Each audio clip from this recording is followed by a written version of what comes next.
کراچی ایک کونے سے دوسرے کونے کا سفر، صبح سے شام مختلف گھوٹ وزٹ کیے، دیسی اور شہری رنگ دیکھے، دیہی بہنوں سے ملاقاتیں ہوئیں، ادارہ بیت السلام سے گزری، اس کا وزٹ کرایا گیا، گھوٹ ابراہیم خلیل جہاں نہ اسکول نہ بجلی، البتہ سولر پر سارے کام ہو رہے ہیں۔ یہاں کی خوبصورتی یہ ہے کہ یہاں انٹرنیٹ موبائل ہر بچے کے ہاتھ میں نہیں ہے، بلکہ میں نے یہاں تخلیق کی صلاحیتوں کے حامل بچوں کو دیکھا۔ اگر آپ غور کریں تو جہاں موبائل ٹیکنالوجی انٹرنیٹ عام ہے، وہاں بچے ذہنی تخلیقی صلاحیتوں سے آری بس روبوٹ ہیں، ارد گرد اور لوگوں اور گھر والوں تک سے تو بے نیاز ہیں، اور اپنی ذات سے بھی۔ جس کو رب تعالیٰ کی ذات کی معرفت نہ ہو، اس کو اپنی ذات کی کیا پہچان ہوگی؟ تو یہ حال ہے ہماری شہری زندگی کا۔ خواہ ہم ترقی کے نام پر فلک بوس عمارتیں بنا لیں یا ٹیکنالوجی کے انبار ڈھیر کر دیں، لیکن رب کی معرفت کھو کر ہم اپنی پہچان کھو بیٹھے۔ دوسری طرف دیہی بہنوں کا جو میں نے شوق ذوق دیکھا، اور آج مجھے اپنی مادری زبان سرائیکی ہونے کا بہت فائدہ ہوا۔ اللہ عز و جل میری ان بہنوں کے لیے بھی منافع بخش بنائے۔ بہنوں کا شوق اتنا تھا، میں ان کے اس محبت کے آگے وہاں رک تو نہیں سکتی تھی یا باقاعدہ کلاسز تو نہیں دے سکتی تھی، لیکن اللہ عز و جل نے میرے دل میں ایک خیال ڈالا کہ میں انہیں ان کی سرائیکی زبان میں ترجمہ پڑھاؤں۔ اور میں کافی دنوں سے سوچ بھی رہی تھی کہ اب آنے والے رمضان میں اللہ زندگی دے، ہمیں رمضان تک پہنچائے، اور چونکہ رمضان قرآن کا مہینہ ہے تو ہم تعلم قرآن کے حوالے سے، تعلیم قرآن کے حوالے سے کیا کر سکتے ہیں؟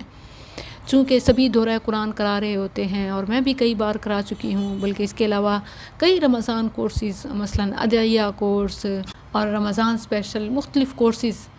تو اللہ عز و جل نے میرے دل میں ڈالا کہ ان بہنوں کے لیے اگر اس رمضان میں سرائیکی دورہ قرآن کراؤں تو ان کے لیے کتنا فائدہ مند اور ان کے ذوق کی شوق کی تکمیل ہوگی۔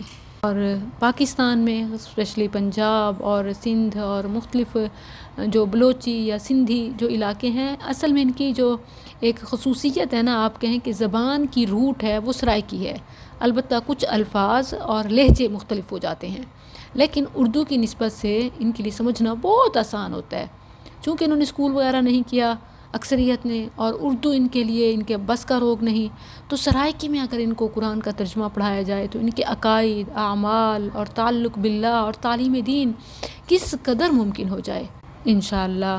تو یہاں ان کی محبت میں یہ ارادہ کر کے عزم مصمم کے ساتھ میں اپنے رب سے دعا کرتی ہوں، وباللہ التوفیق، کہ اللہ عز و جل رمضان سرائیکی دورہ قرآن مجھ سے یہ کام لے اور اسے بہنوں کے لیے نفع بخش بنائے۔ اور ابھی سے رمضان کے حوالے سے نیک اعمال کی نیتیں آپ شروع کر دیں، کیونکہ نیت پر بھی اجر ہے اور اللہ عز و جل توفیق بخشنے والا ہے۔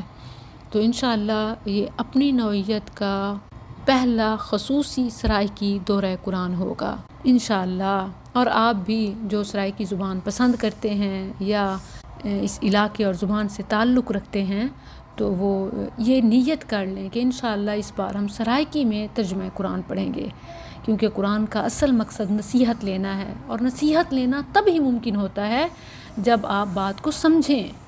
تو سمجھنا مادری زبان سے بڑھ کر کسی زبان میں نہیں ہوتا، خاص طور پر ایک خاتون جو خواتین کے مسائل بھی جانتی ہو، حالات بھی، ان کی نفاست، نزاکت اور تمام تر ضروریات، تو جب ان کے سوالات کے جوابات وہ قرآن کی روشنی میں پیش کرے گی تو دل قبول کرتے ہیں۔ جیسے میں نے یہاں اپنی بہنوں کی آنکھوں میں ایک طلب اور چمک دیکھی، تو وہیں ان سے وعدہ کر بیٹھی کہ انشاءاللہ میں ملتان سے یا جہاں کہیں ہوں وہیں سے آپ سب کے لیے اسپیشل سرائیکی دورہ قرآن بھیجوں گی۔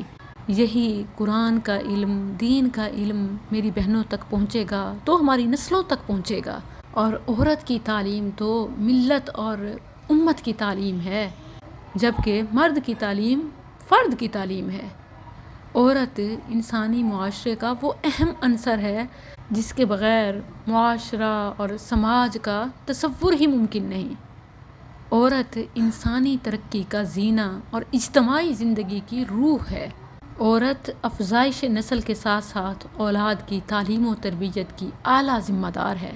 اس کی گود جہاں ایک طرف شیر خوار بچوں کی جائے پرورش ہے، وہیں دوسری طرف اس کی آغوش تعلیم و تربیت کا گہوارہ ہے، اسی لیے ان کی تعلیم و تربیت کا خصوصی انتظام اہتمام ہونا چاہیے۔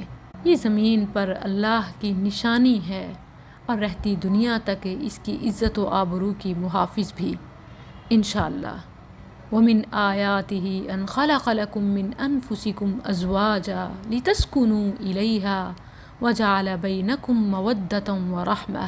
ابتدائے اسلام سے لے کر اس وقت تک سینکڑوں ہزاروں پردہ نشین مسلم خواتین نے حدود شریعت میں رہتے ہوئے علم، عمل، فن، ہر گوشے سے میدان جہاد تک ہر شعبہ زندگی میں حصہ لیا اور اسلامی معاشرے کی تعمیر میں اپنا کردار ادا کیا۔